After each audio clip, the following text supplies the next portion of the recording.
Although President Moon Jae-in held himself back from directly criticizing Japan at the UN General Assembly over Tokyo's unfair trade restrictions against Seoul, Japanese Prime Minister Shinzo Abe didn't hold himself back in blaming South Korea for souring Seoul-Tokyo relations. Our Lee Ji-won reports.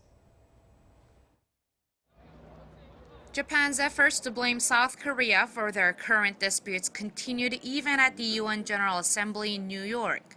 Japanese Prime Minister Shinzo Abe took every opportunity to criticize Seoul for their frosty ties, including at a press conference he held on Wednesday.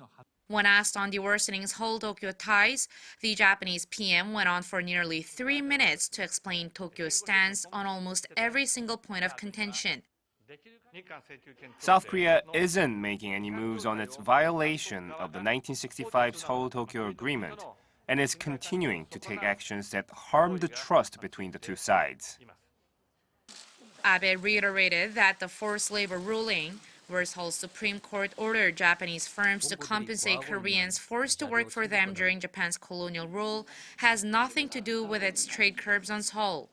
He then explained how its trade restrictions perfectly follow the orders of free trade and the World Trade Organization, adding that when safety and security are proven, exports are given the green light and that such measures do not affect trade with other countries. Japan imposed trade restrictions on Korea in July and August, initially citing broken down trust between the two sides, but later changing the explanation to unspecified security reasons. The Japanese Prime Minister also expressed regret over Seoul's decision to end its military information sharing pact with Japan, saying that their worsening ties should not affect security interests. Abe is also reported to have reiterated these stances at his bilateral summit with U.S. President Trump. There are criticisms from within Japan that Tokyo isn't doing enough to respond against South Korea's promotion of its own stance to the international community.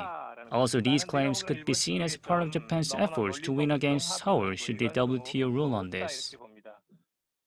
Now, while Abe was trying to rally world opinion against Seoul, the top diplomats of both sides met on the sidelines of the UN General Assembly on Thursday.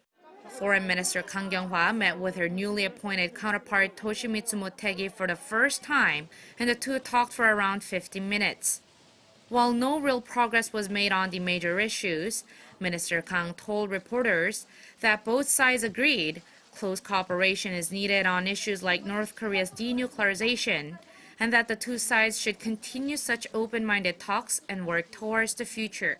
Lee Ji-won, Arirang News.